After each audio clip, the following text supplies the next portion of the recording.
Ladies and gentlemen, welcome back to another great episode of End of the Line. I'm your host, Bill. And I'm Vegas. And we have a very special guest with us today, Jon Hamm. No, it's not Jon Hamm, but he looks very close, very similar. Yeah, I will say that the resemblance is striking. Yeah, the side-by-sides were amazing. Yeah, sure. I look a lot like Jon Hamm if he got hit in the face with a shovel. No.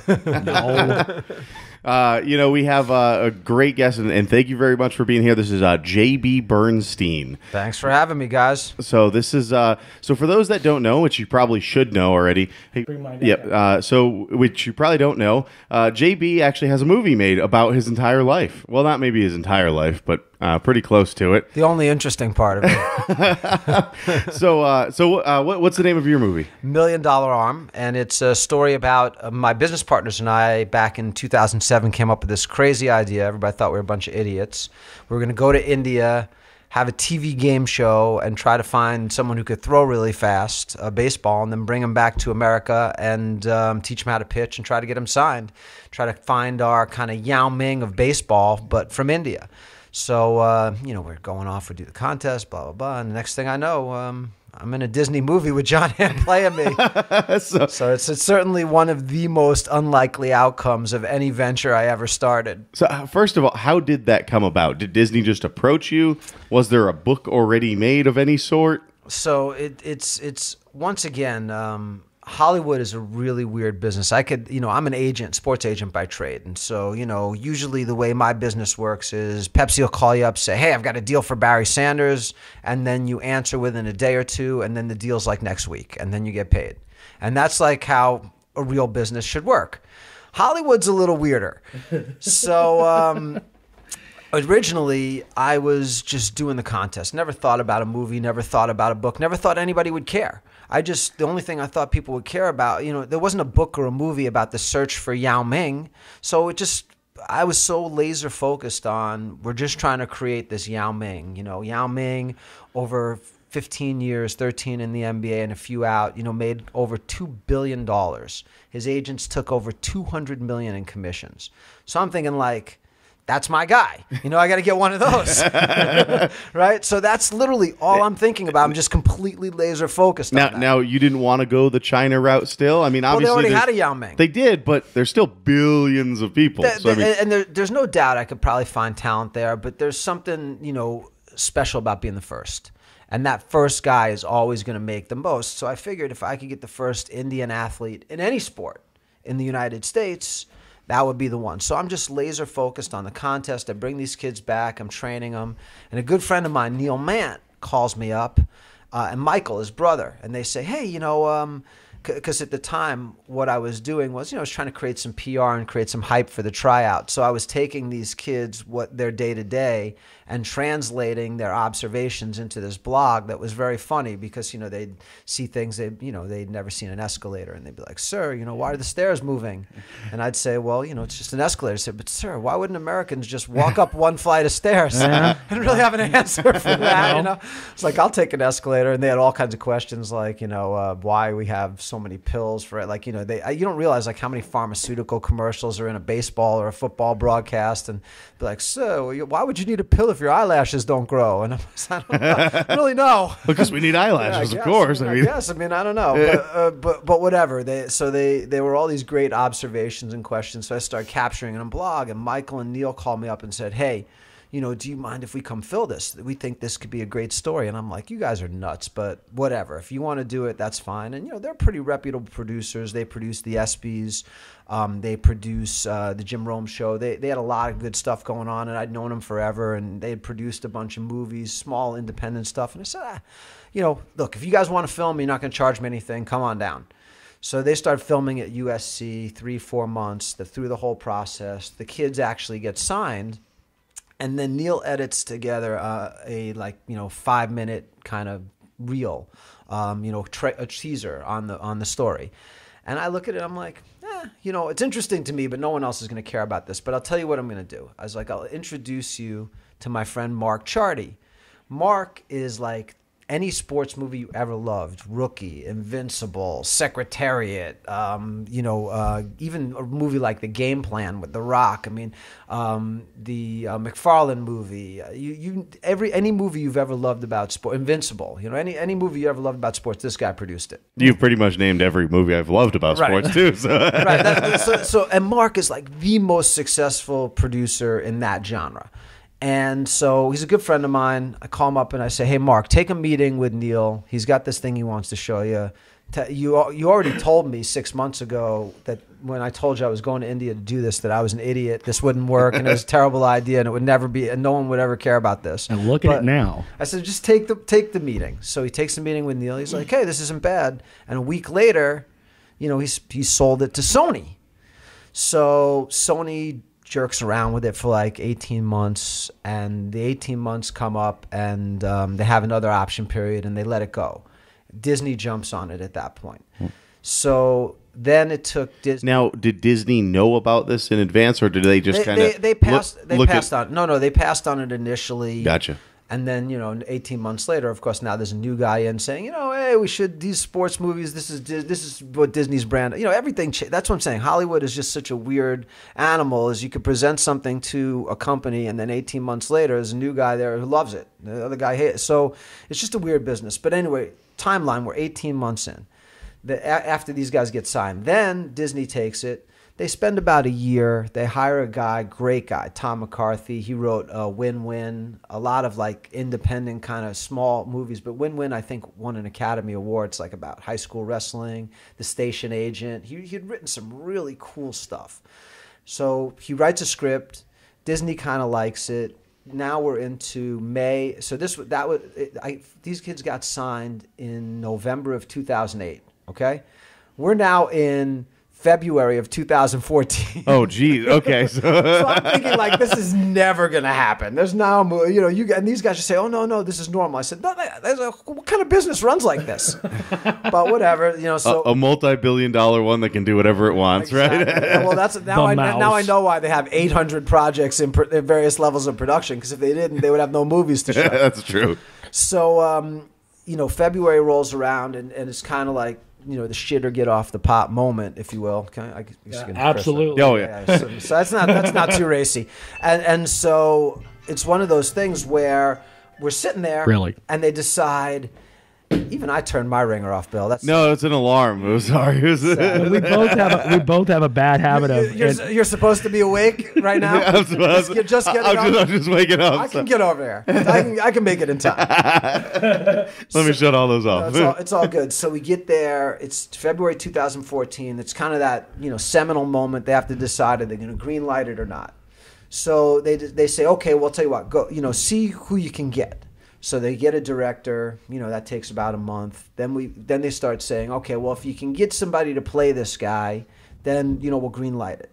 So they start casting, and Mark calls me up. He goes, "You're not going to believe it." He goes, "George Clooney is going to play you and direct." I'm like, holy crap! I'm like, $100 million movie. I'm like, George. I'm like, this is the greatest day of my life. Calling all my friends, George Clooney's gonna Oh no, you called everybody. Yeah, the next day it's like, yeah, he's not going to do it. But don't worry. We don't worry. We got Joe Pesci. No, don't worry. No, the next one they tell me is Matt Damon. No. Like, Matt Damon. Oh my God. I'm like, so I'm calling my friends. It's not going to be George Clooney, but it is going to be Matt Damon. They're like, oh my God, JB, this has been going on for 5 years. They're not going to. I can't believe they're actually going to make this movie. I'm like, yeah. And they're like, Matt Damon. And then like a week later, they call back. Yeah, he just did Invictus with sport. He doesn't want to do another sports movie. Oh my God! But don't worry, it's going to be Ben Affleck. At this point, I was smart enough to stop calling my friends. There you go. I figured stop running through the A-list talent. Well, why? I want to know why they were going through the Ocean's 11 cast in order. Why not? Right. So yeah, exactly. Julia Roberts next. Right. So I finally figured my next call to everybody is either going to be the movie's not happening or there actually is somebody who's playing. But I stopped picking up the phone at this point. Then it's Ben Affleck. He's not going to do it. There's a conflict, scheduling, blah, blah, blah. He doesn't want to. Then there was another guy they had. Bradley Cooper. but he doesn't want to go to India or whatever, some ridiculous thing like that. It just kept going, and then it started to get down to like Steve Carell, Adam Sandler. Oh my God, George Clooney, Adam Sandler. I was like, I fell off a cliff here. It took a big turn. And like, I love Adam Sandler as an actor, but I'm like, when you get set up like George Clooney's gonna play, you're like, nah, Adam Sandler's like, I mean, I may look a lot more like Adam Sandler actually when it comes to it, but Yeah, but with Adam Sandler, those the gross is definitely not near the George Clooney this gross. wasn't going to be Happy Madison, unfortunately, or whatever, Billy Madison, or one of those type of movies that could do 100. It wasn't going to be like Big Daddy or one of those. It was going to be like more of a serious. Even though there's some funny moments, you had to be more of a serious actor. So finally, I just stopped listening to them. And I get this call, like maybe the end of April. Maybe like second, third week of April of 2014, saying you're not gonna believe it. Probably not. I'm sorry, 2000. I'm sorry, 2013. It was 2013.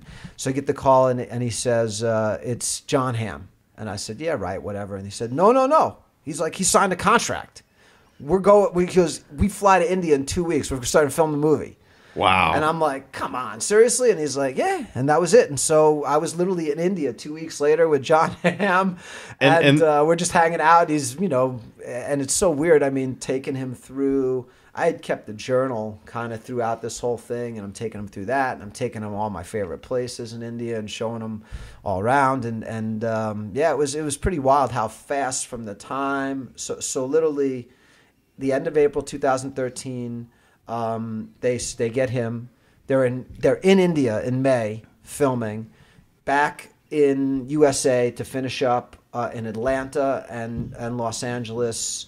The movie was shot by the end of July, and it came. And then the weird part is, then it takes, I guess, a year to edit. So then it came out May of 2014. So longer to edit than the actual filming. It was long. Yeah, it was longer to edit than it took to write it. Which is, and that's the other thing is I mean, they didn't even change anybody's name. Everybody's name in the movie is the same. The story pretty much tracks. And there wasn't much CGI, so they didn't have to add spaceships. No special effects. The only special effect was trying to get somebody to believe that Jon Hamm looked like me. Yeah. Now I did hear that they did reverse the pitcher, the actor that played the pitcher. I did read that. So yeah, well the Suraj Sharma played a lefty, but he was a righty. So what they had to do is they had to make a uniform with all the decals backwards, and then he would throw, and then they would just reverse the film. So it wasn't like a big special effect. It was more of a costume thing. Click, cut, and paste deal. Yeah. Well, it could justify the year, maybe, possibly. Like I said, nonetheless, it came out, and it was an amazing outcome. So the book, as soon as Disney greenlit the film, and we start, so I literally started. I said to Simon and Schuster, I said, hey, Disney's going to be coming out with this movie. This is what it's about. It's going to be big. It's Jon Hamm's first leading role. I said, if you give me a decent advance, I'll write a book. And then the book can be on shelf at the same time the movie comes. And you can bite into all of Disney's marketing. So they went for that. So then I had to pump this book out in like 3.5 months. Oh, no kidding. So yeah, I wrote it, and I had help from a woman named Rebecca Paley, who was awesome. I mean, she, I knew what the story was, but she knew how to say, all right, end this chapter here, start this chapter here, leave this in, cut that out. So she really helped me make it into a much better story. The business books I write are easy because no one's expecting those to be, good. But they're just expecting to get good information. They just want the information. It doesn't have to be cohesive. But they're not expecting me to be a great writer. But this, she really helped me out a lot. So that's kind of the evolution. And the book and the movie both were on shelf literally within, 15 days of each other. So it was pretty cool. Awesome. Now, one question I had for you now. I've got a lot. I know you. Yeah. Well, no, I have a lot of questions, but one that's been kind of. Now I saw this YouTube video regarding $1 Million Arm that somebody animated. Did you see that? You're fully animated. So there's been a bunch of spoofs. I didn't see that one. No, well, it wasn't a spoof. No. So there's one that I participated in, which was to promote the movie. Bill Simmons, who's one of the producers, him and Connor Schell. So Connor Schell runs the ESPN ESPN 30 for 30 program and is one of the biggest executives at ESPN, and obviously everybody knows who Bill Simmons is. So those guys were producers of the movie. So what they did was they said, hey, it'd be kind of cool to do some shorts leading up to the movie. So they did a short on Tom House, the coach, live action. They did a live action documentary on me and the fact that I don't sleep very much and kind of just following me around. And then they said, hey, for fun, let's just do this animated one. What's your best story in India? And so they animated this story about how I almost got thrown in a Calcutta military Exactly. prison. So do you mind sharing that story? No, I don't mind at all. Yeah, so we're running the contest, and in India, you got to pay people off. So we show up in this park, and we've got some permit, but I guess it wasn't, nothing's ever the right permit. The mounted police come over, and they say, there's a military park. No, you need the military permit from Colonel Q. It's like Sunday morning. It's 7 o'clock in the morning. They're down there. The police have got us like handcuffed. They're throwing all of our stuff in the paddy wagon. You guys don't have the right permit. You're not allowed to be here. You're all going to jail. And I'm like, fuck. So my assistant. Now, was it also like all the actors too? No. This was during the contest. During the actual contest. Yeah. Okay, gotcha. Okay. This was years. Okay, back before. This is real people. No, they had like no clout whatsoever. No, like if Disney was there, we might have had a shot. But so my assistant gets somehow. This guy's like a genius of talking his way out of stuff. He gets the policeman to allow us to try to go to the military base at 7 o'clock in the morning on Sunday and try to get a permit for this. Holy crap! So this guy talks his way onto a military base. I don't even know how. I'm obviously not Indian. He's not even Indian. He's from Saudi Arabia, but he somehow talks his way onto military. We get there. We're explaining everything to the guy's assistant, and finally we convince him to pick up the phone. He calls Colonel Q, and I don't think he really cares very much about our contest, but he's just so pissed that he has to deal with this at 7 o'clock in the morning. The guy goes ballistic, and so he says to the assistant, he's like, get that policeman on the phone. So my assistant then picks up the phone and calls the cop because he's got the cop's cell phone number, and he gives him and Colonel Q is lacing into this guy. You're going to be cleaning latrines. You're going to be emptying garbage cans for the rest of your life in that park. What, you wake me up at 7 o'clock in the morning because some kid wants to throw a ball for a TV show? Are you kidding me? And he's screaming at him and like just going berserk. And I'm thinking like, oh my God. So we're like, we did it. We get back into our car, and we're driving back, and I say to my driver, I said, you're not going to believe this. I was like, Webov, he convinced Colonel Q to get us the permit. And the driver goes, yeah, I know. And he goes, how do you know? And he goes, I just spoke to Colonel Q. Webov had dialed the wrong number. He had called our driver. Colonel Q had just cursed out our driver for like 10 minutes. We get back to the park. Everybody's in handcuffs. The guy is like with his nightstick, pounding it into his hand, just so mad that because he hasn't heard anything from Colonel Q. He's like, he's handcuffing us, throwing us in. There's cops everywhere. They're like divvying up you could see they're looking at the radar guns. I can get $500 for this. I mean, you could tell. Wow. Oh, you could tell they were just couldn't wait to put our stuff, I guess, on Indian eBay, whatever. I don't know. And I was like, please, just call the base. And so he calls.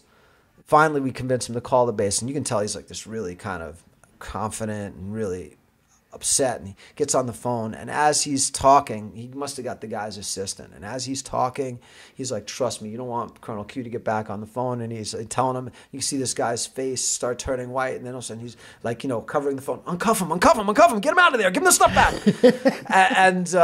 So, all the listings had to be taken down off Indian eBay. They were already up.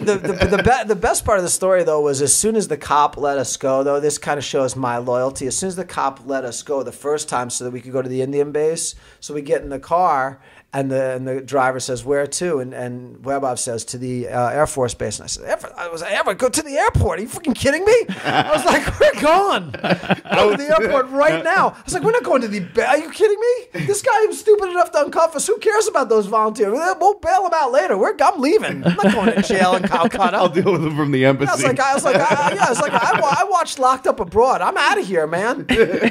So, but it all worked out. So they animated that. There was another one that so one night, this completely unbeknownst to me, I'm watching Adult Swim, And there's this like claymation thing that comes on with Steve Aoki. Yeah, that's the Robot Chicken. Robot Chicken. No way, you were on Robot Chicken? Yeah, so all of a sudden I'm watching, and Steve Aoki's doing his thing. He's throwing sheet cakes, that's a big thing. And the next thing I know, there's this claymation guy who walks up. Hi, I'm JB Bernstein. I was like, I think you could be a pitcher. You can make, and why would I do that? You can make $1 million. He's like, I made $10 million last night spinning records and going beep. And he goes, all you do is spin records? He goes, I put beeps and boops in. And, the guy shoves a cake in my, and then, it's Steve Aoki for the Dodgers throwing sheet cakes. Yep. It was throwing cupcakes, whatever, so it was, and I had no idea that happened. So I guess, in some ways, that's my most, popular crossover into pop culture. Now, what's funny is I was actually watching that Robot Chicken. I sent him the link to it. It was months ago, and I was just sitting there on my couch relaxing, and I hear, "Hi, I'm JB Bernstein." Yeah. And I'm like, what? Huh? Me too. I was just as surprised as anybody. I was like, wow. So they don't have to ask you? Nah, I would have said yes. Obviously, that's so cool. But wow. But no, they don't have to ask you for any of that stuff. I mean, they can just, I guess they say it's news, right? Did you trademark our business cards? No. Damn it. If they had to actually ask, I'm sure Family Guy wouldn't get away with half the shit they do. That's true. That's true. So technically, there's a lot less leeway when you're in the public eye. So, and because of the guys I represent, my whole career, I've been in the news articles and interviews and stuff. So it's always, even all the way back to my first job in sports, which was Upper Deck. I mean, once you start doing interviews, you're pretty much fair game. So now, what you said you had some questions on $1 Million. I have so many questions. So first and foremost, because if I don't get this out of my way, the way my wife will kill me. As soon as the movie starts and you're the first thing in India, her first question is, she goes, you're going to have to ask him if it smells as bad as it looks. But then later on in the movie, you say, that there are some times where it smells amazing. There are other times where it doesn't. How bad was it? Well, it's funny. I mean, I look at India probably a lot differently than most people. I mean, it's a dichotomy that is so sharp in contrast, that nothing like that ever exists in America, where literally in Mumbai, one of the most expensive places to live on the planet is this little area called Cuff Parade. And it's in this little kind of port, beautiful sea views, and these like apartments that go for, 4,500, 5,000 a square foot. Like literally one of the most expensive places to live in the world. And these buildings where every apartment has its own elevator. I mean, like crazy stuff. And then literally right across the street in front of it is like a shanty town with people living with the remnants of the materials they used to build that building. That's kind of like how North Las Vegas is. Yeah. I don't know. I don't know North Las Vegas is quite as high as the high there. But I mean, literally think about guys who can afford, 50, 60 million for an apartment, living across the street from the guys who are living inside of a shanty they built with leftover insulation from the building. And you can literally, and so the proximity of extreme poverty and extreme wealth is unique. But, look, I found the country to be amazing. And to me, as you get outside of the cities and you're in these rural farming villages and they don't have electricity and they don't have plumbing and there's this really tight-knit family unit, there's a real happiness that I don't see any American ever exhibit. I mean, they're happy in a very pure way. To be alive, and they have a really cool cosmic view of what their role in the world is. And so, look, yes, there are places that, you don't want to go. There are, obviously sanitation there is very different, basically, whatever. But even in the big cities, people just, dump all their trash on a corner, and then once a week, guys come by with a truck. But I mean, there's no it would be insane to them for them to take a brand new plastic bag and put your trash in it. It's like, how could you waste a plastic bag like that? So, it's just a difference of perspective. So yeah, there are some areas where, it doesn't smell so great, but you kind of get used to it. the energy, the life, the people, the crowdedness of some places, the differences between the city and the rural areas. I mean, there's so many different types of places, and I wanted that to come through in the movie because really all people knew about America was Slumdog Millionaire, about India and America. Yeah. Oh, yep. And that's such a poor portrayal of India, although that does exist. There are that kind of the mafia that runs the street beggars, and but that's such a small slice of what it is. I mean, there's maybe a couple million people living like that. There's 600 million people living like those kids were living when I went to their village home, their little farming village. I mean, 600 million people living in these farming villages where we would think of, oh my God, you don't have internet, you don't have cable, you only get electricity 12 hours a day, so you can't open the fridge during the day. You have to,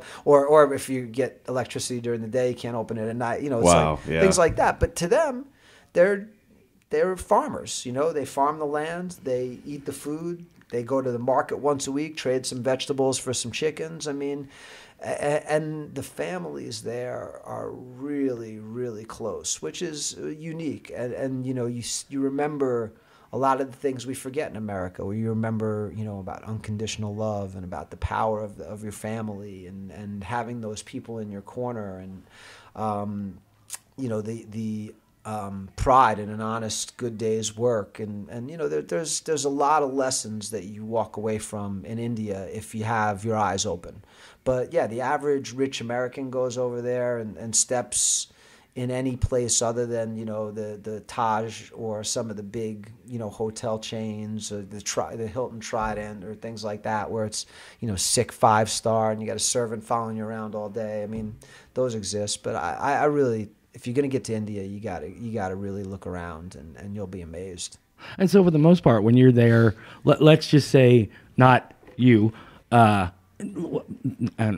anybody, you're fairly safe there as far as, like you hear stories down in Mexico where people getting kidnapped like that. I don't know of any stories of people getting kidnapped there. I felt really safe the whole time I was there. So probably safer there than you do here in Las Vegas. Well, Las Vegas, I feel safe. I don't know how safe I would feel in some of the other. I wouldn't go down to the Strip on New Year's. I mean, that wasn't that bad. I was down there, but I tell you what, there's some neighborhoods just east of the Strip where I'm putting the auto lock on my truck. I'm like, what the hell's going on down here? Yeah, I mean, there's no doubt that I feel way less safe in many places in the United States than I ever felt in India. Oh, okay. And now, obviously, you and I had some lunch the other day. We had some Indian food. Now, did you have how was your choice for Indian food out there? Like, did you like it prior to going to the country, or was it just something you never really... American Indian food is obviously, it's like American Chinese food. If you go to China, you mean that's not the same? I don't know. Exactly. It's hard to find, spaghetti and tomato sauce in Italy. It's that's pasta and gravy over there. So authentic Indian food is obviously a little different than American Indian food. Although it's inspired a lot of the same spices. But I personally love spicy food. India was great. I mean, as you got out, especially outside the cities, and could, each culture, each state kind of has its own food. Like in Hyderabad's one of my favorites. They have the biryanis emanate from there, and like the chicken biryani is so good. Down in the south in Bangalore, a lot of seafood. Mumbai is kind of like is like New York City. You can get anything. And then, if you go up to Chandigarh, it's more of a Punjabi food. And so in each area, there's really not just a different language, but different food.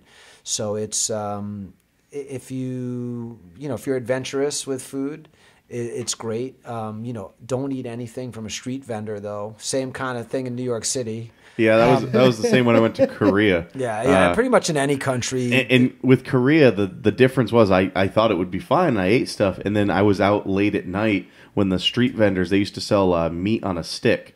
And then at about 2, 3 in the morning, when everyone was going home, the street vendors were going around the streets picking the sticks back up to use for the next day. Oh my God. I thought you were going to say you saw him hunting the cats. No. Well, that too. Pulling cats out of dumpsters. You know, I think I'd rather have cooked cat than used wooden stick. True. So, guess what? You got both. Yeah, exactly. oh, best of both worlds on that. Exactly. So You hit a double on that one. No, I think what it comes down to is the food. I love it. And so, and we went to that Indian buffet the other day here.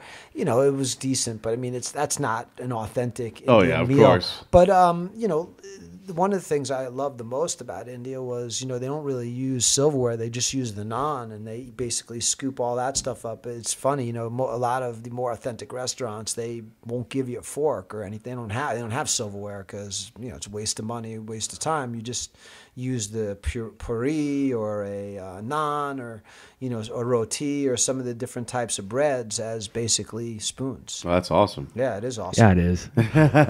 Unfortunately, I like the food. It just doesn't like me. Sometimes I don't have enough time to spend that much time back at home. He gets to experience it twice. Wow, so your latest venture, I actually just read about on. I think you did a newspaper article on it. Can you talk about that a little bit? Yeah, sure.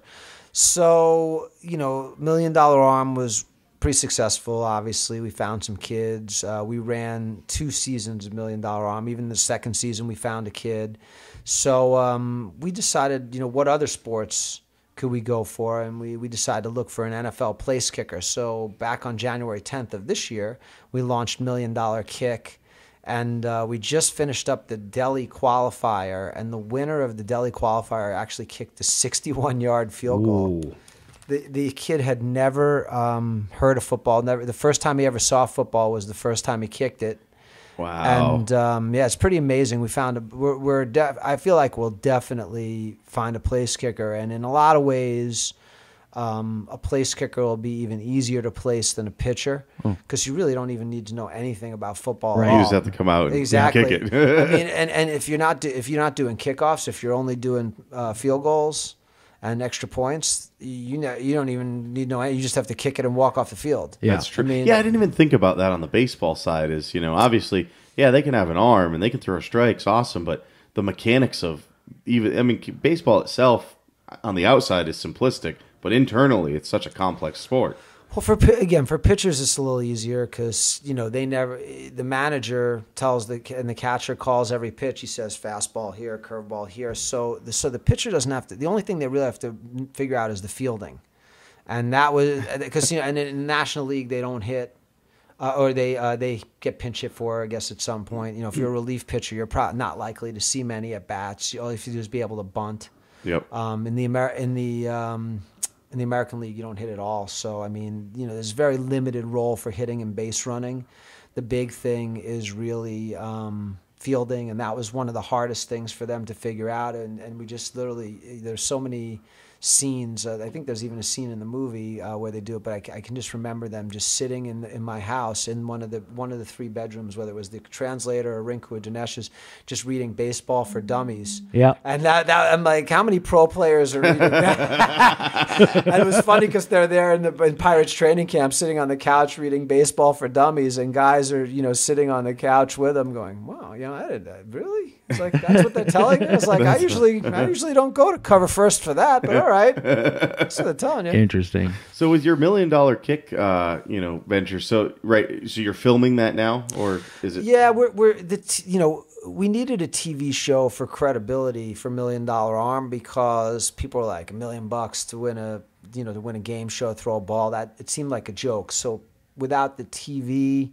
there, people were just thinking it was kind of a joke and weren't trying out. So by having the TV station there, to give us a lot of credibility. Now that we, after the movie and the book and the contests and now people get it, that there really are these crazy Americans giving away this opportunity for doing, stupid sports stuff. So, because the TV show really slows you down. They can only be, they're not going to commit the same resources we'll commit. So I might be in 7 different cities simultaneously. They're not going to send out 7 production crews. So it's too hard to do. So we have just our own internal kind of crews filming stuff. And ultimately we'll probably piece something together here in the U.S., especially if the kid gets signed, like a little retrospective. I'll go to NFL Network or something like that. So, in retrospect, when all this is done, because Disney made the first movie, do they have option to pick up the second, or is that not even a discussion? Or it never ceases to amaze me. Like there is no chance of a second movie. Just so you know, there like, really no, like yeah. I mean, but the first one was so good. It was, and it was. And I'll be honest with you, I thought I just don't know if I'm gonna be able to get through this. And normally when my wife felt and the same way. But normally when my wife and I watch a movie, there's we're it's one or the other. I know one person likes it, one person hates it. Or we will take constant intermissions. Let's pause it for a minute. Literally, I think we stopped it once to finish dinner and quickly sat back down and watched. And I was going to go out and work that night, and I didn't go out to work to finish watching the movie. I mean, it was literally that good. Well, I loved it. I appreciate that, and look, a lot of it. He also has a man crush on Jon Hamm. Who? Fair enough.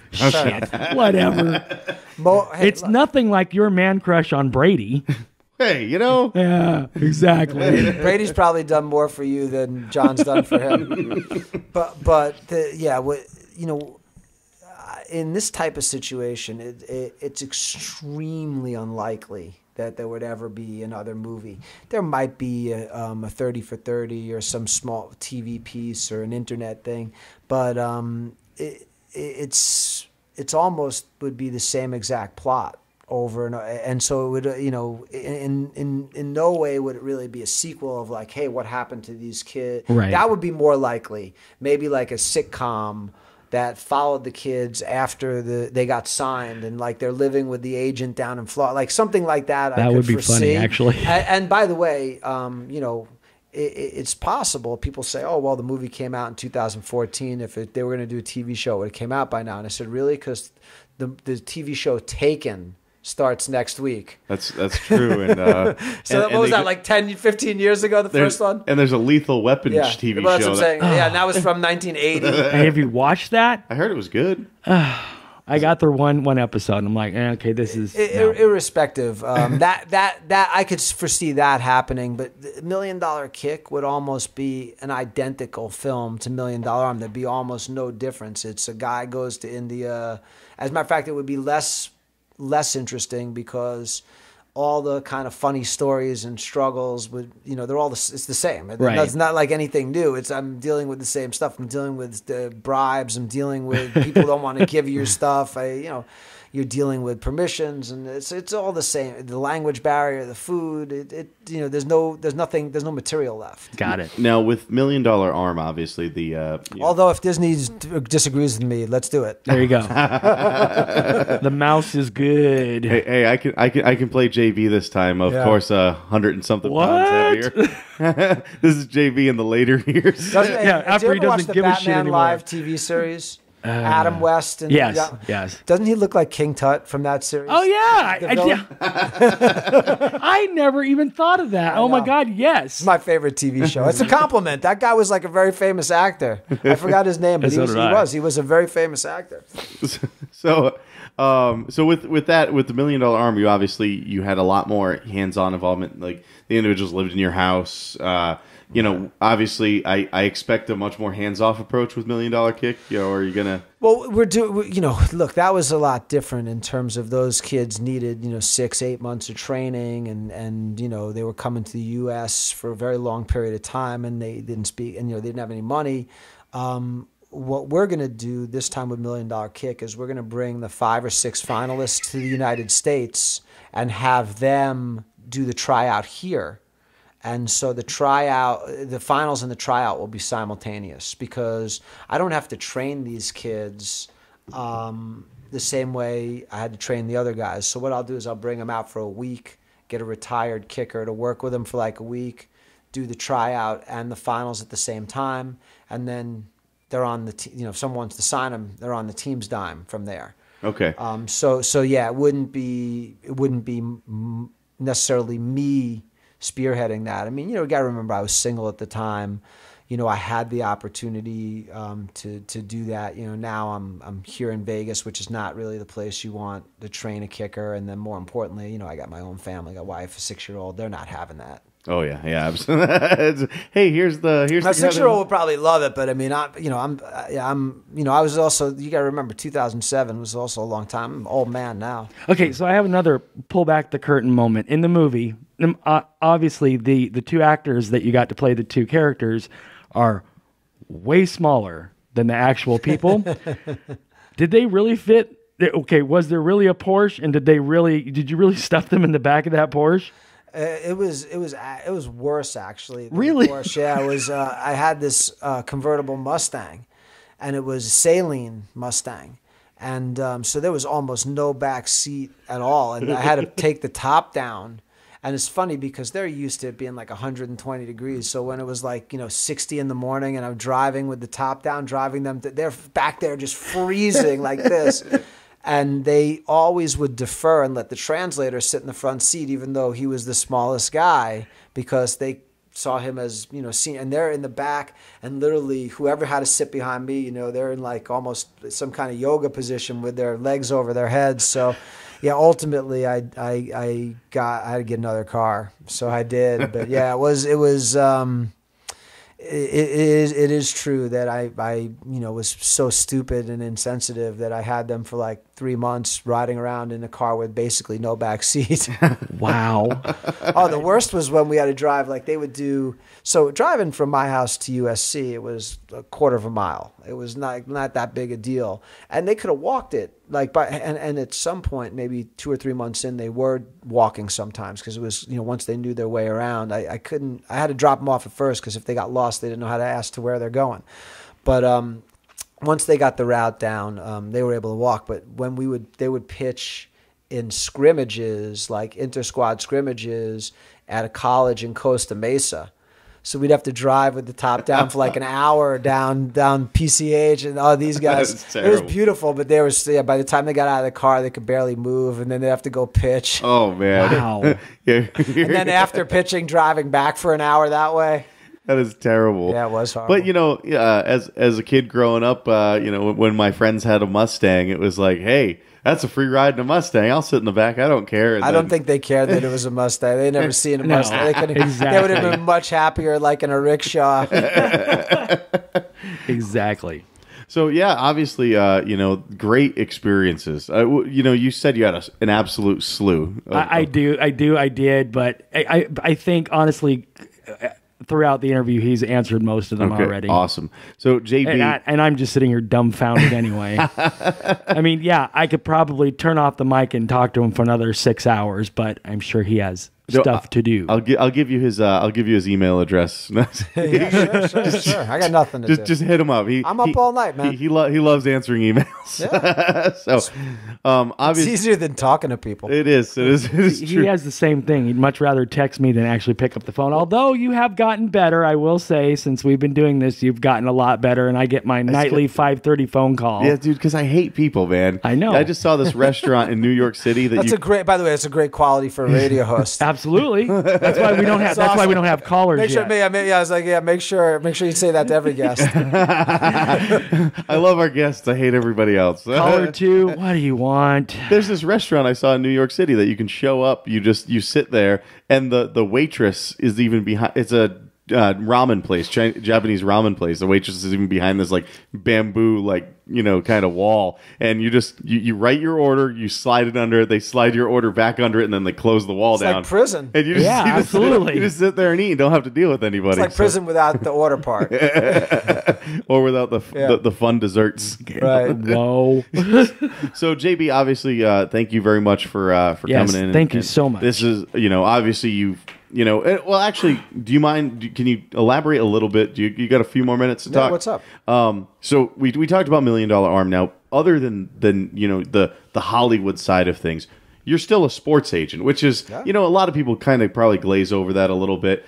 You represent some amazing clients. Yeah, I mean, I never, the movie was pretty true, except for really 2 parts. And here we go. There were parts that we contested, both my wife and I, But ultimately, what it kind of came down to is Disney said, look, if you can't buy into this, is just a movie. It's not a documentary. If you can't buy into this, we can't make the movie because it's critical, because people won't care about your character. And so that what I'm talking about is, I was this perception that my agency was kind of struggling, and that, I had all these old guys. First of all, old guys are the best guys because they can work. They don't have to play games. Right. So when Ford wants to pay somebody $50,000 to sit in their suite to watch a Lions game, I can't use Matt Stafford because he's actually playing in the game. He's down on the field. Exactly. So you can only use retired guys. So the guys that I had are, Emmitt Smith, Barry Sanders, Curtis Martin, Barry Bonds, Bruce Smith. We had all these slew of amazing retired guys. And then my business partner, Jamie, has guys like Marcus Allen and Tim Brown. And so we had so many guys that were working. And so my business was literally, when I took off $1 million arm, my business was booming, as it always was. But they said, if the worst thing that happened to my character, if $1 Million Arm doesn't work, is that I go back to my mansion and go back to banging models, that it doesn't have kind of the, it doesn't have the same likability. The risk that people are rooting for you. People are they're not gonna, if you don't care, they won't care. If it's not all in. So I finally gave in on that. But yeah, I mean, the reality is I've always had a really successful both athlete representation business and also a corporate marketing business where we represent lots of corporations. We even represent this great drone company that Bill's affiliated with, and I actually invested in that company. I'm on the board of directors. So, we've got this corporate marketing division and this sports athlete representation business that have always been really good, and we continue to bring in new guys every year. And I'm heading down to Super Bowl. So that's always been big. The other thing that my wife was pissed about was that she was not a struggling like med student or whatever. She actually sells airplanes for Embraer. So she sells whole aircraft. And so she was not living in my backyard. That is some creative liberties right there. Wow. Well, what they were trying to recreate was, so the way and how Brenda and I met is very authentic. It's just she wasn't living in my backyard. I was living with these kids at a house down at USC. And, I wanted to get some action because I brought a girl back to the house, and you saw what happened in the movie. They walked in on her, and you couldn't bring girls back to the house because these guys couldn't understand how you could be with a girl that wasn't with your wife. So I bought this condo in Marina Del Rey, this little penthouse. And I figured that would be like my chick pad. And so, that's what I was bringing girls back to, and I was partying, and I guess, and Brenda had the adjacent penthouse. I didn't even know if she was alive. I had never seen her. I would park in her. She hated me. I would park in her space. I had loud girls coming in there. I had a hot tub on my roof deck that wasn't allowed, but I paid the superintendent of the building $1,000 to let me have it. I was just the worst neighbor ever. And, but I started bringing the kids out there on weekends so they could see the beach and hang out. And so they met her. And they were doing yoga on the roof deck with her, and and all of a sudden, and I said, well, let's go get breakfast one day. They're like, oh no, we're having breakfast with Brenda. I'm like, who the hell's Brenda? They're like, oh, it's your neighbor. I was like, I have neighbors in this place? Never thought about that. And then, so we became kind of this weird, so they had to figure out a less complex way to represent that in film. Yeah, so especially Disney didn't want to know that you had a chick pad that you just... Right, exactly. So what they did was they said, well, we can just have him have this house, and he's got this chick living in the guest house. And then said, well, why would a woman who sells airplanes live in she's making tons of money. Why the hell would she live in this dude's guest house? And so they said, well, what if, she was a med student? And she's like, okay. And so now, and they said, that'll work good for when they cut the finger. And, so they kind of, and the cutting the finger story actually happened too. So it just, they took a little bit of creative liberty, but it's all kind of based in reality. So, we let it slide. But yeah, the worst one was so many people in the business have come up to me and said, wow, man, I didn't know you were on the ropes. And they must be looking at me thinking wow, you're single, no wife, no kids. Did you have a massive coke habit or something? Because you're making money hand over fist. Where'd it go?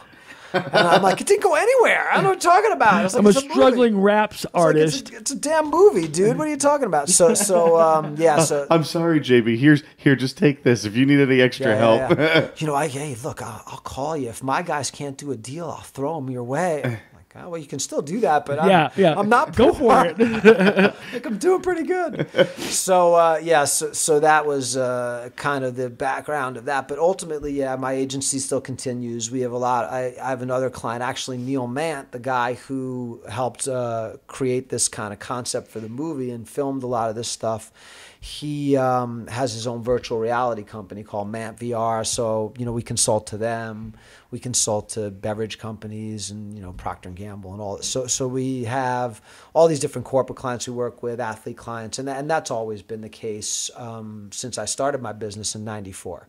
So, we have quite a bit going on outside of just the $1 Million Arm or $1 Million Kick. Those are very fun events that obviously have treated us very well, but it's just a small fraction of our business. Yeah, absolutely. And so just one last thing on the sports agent side, and a lot of people, I didn't even know this, before, is that there are very different types of sports agents. So, and you work more on that marketing promotions rather than, you don't go out and sign them 6-year deals on a team. We could. We don't do it because it's bad. It's a bad business. So if I sign you on a 10-year, $100 million contract over the course of 10 years, it's great for you. I make about $200,000 a year on that.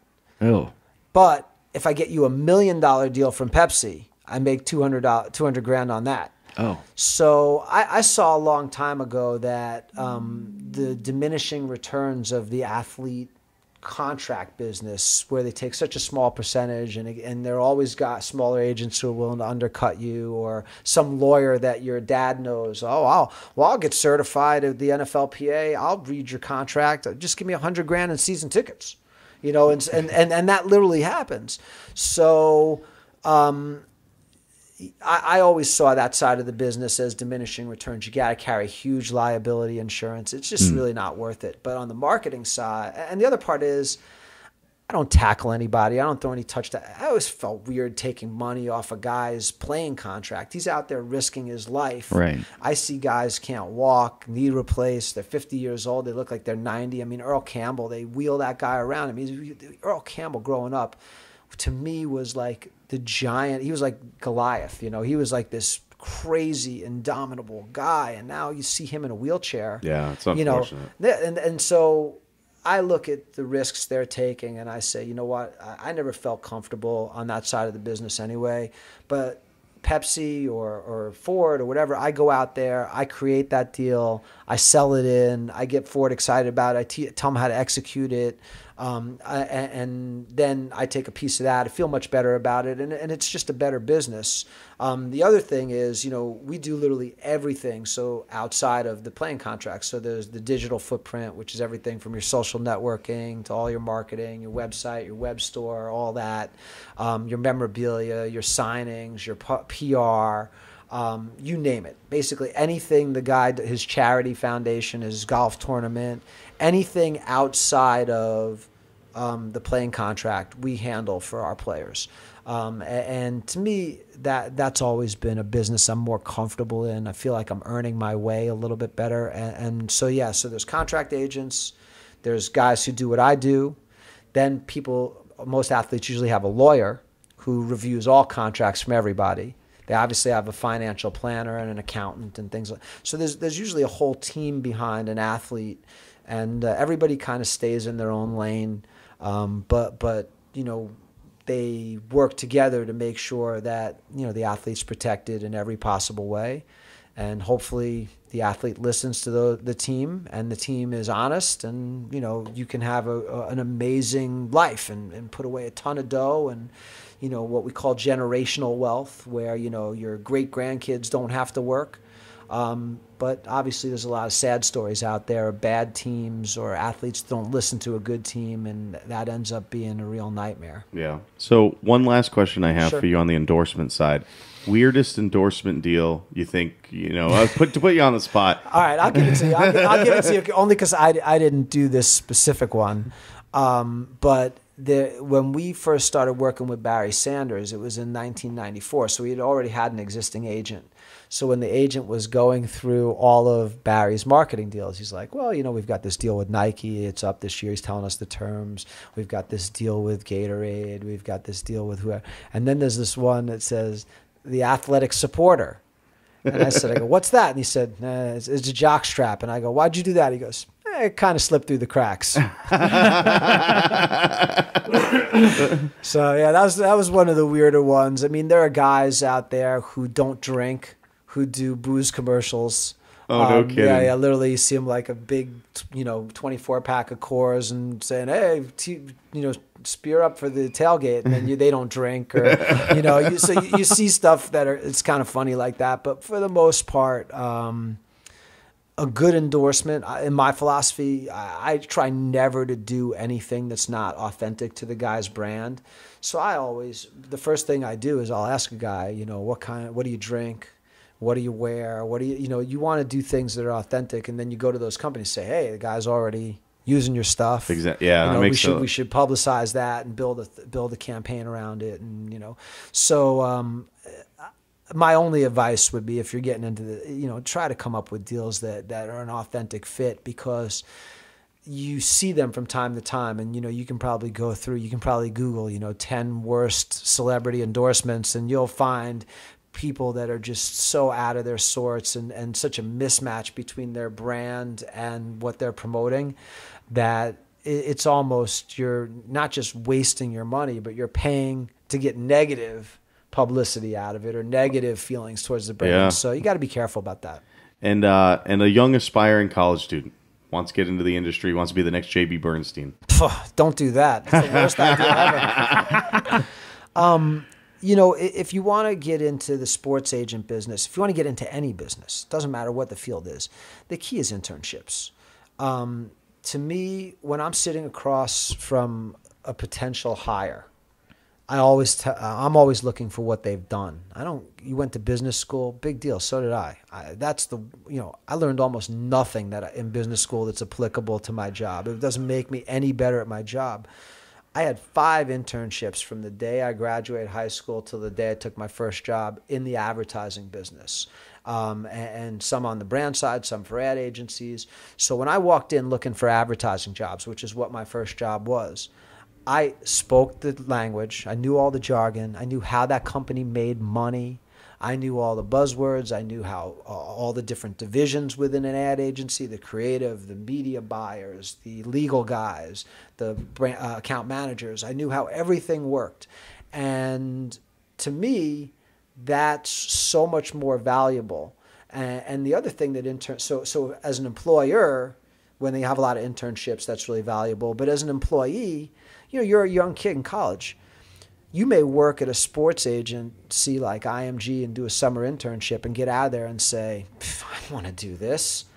And the thing about your first job is you kind of have to do it for 2 years. Because if you go and take a job and you work out of college and you work it for 6 months and then you go to get your next job, what's the employer asking?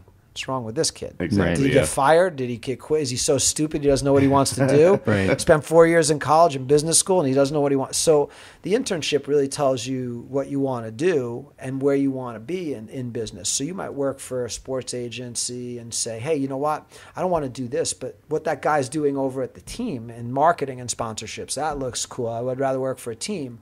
Or I'd rather work for Ford. I see the guy, the VP of sports marketing for Ford. That's what I want. So that's the advantage, and that's what you have to do. Anybody who's telling you anything different, oh, you got to get this degree, the reality is that's BS.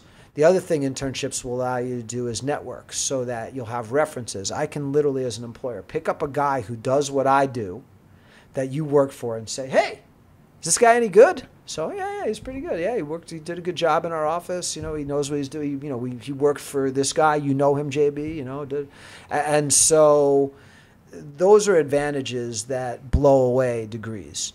I have so many people that come in, they just graduated from Harvard Business School or Wharton or Kellogg, and they want to make $100,000. And I say, great, you want to make $100,000? That's great. All you have to do is bring in $500,000 of post-tax profit to my company, and I'll pay you $100,000 every day of the week. And they look at you like you're crazy. I'm like, yeah, starting salary at my company is $30,000 plus an upside.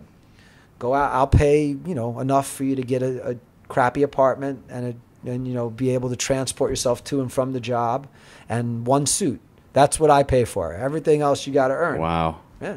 So my 3 easy payments of $39.99 that I did on late night, that's not going to get me far. All right. Well, you never know. I mean, yeah. Well, and he was talking There's a lot of suckers out there too, Bill. So I got 2 right off of just by what he said. Well, we need to be endorsed by Coke, absolutely, because we talk about it on every show. And what's the other big one? Google. Thank you. Every show. And there's our Google drop. I even told you to Google somebody. I think I told you to Google something on this interview. Yeah, we use almost every time. We most of the time it's us fighting about something. Absolutely. And then Google settling it for us. So, there you go. Well, once again, JB, thank you very much for coming in.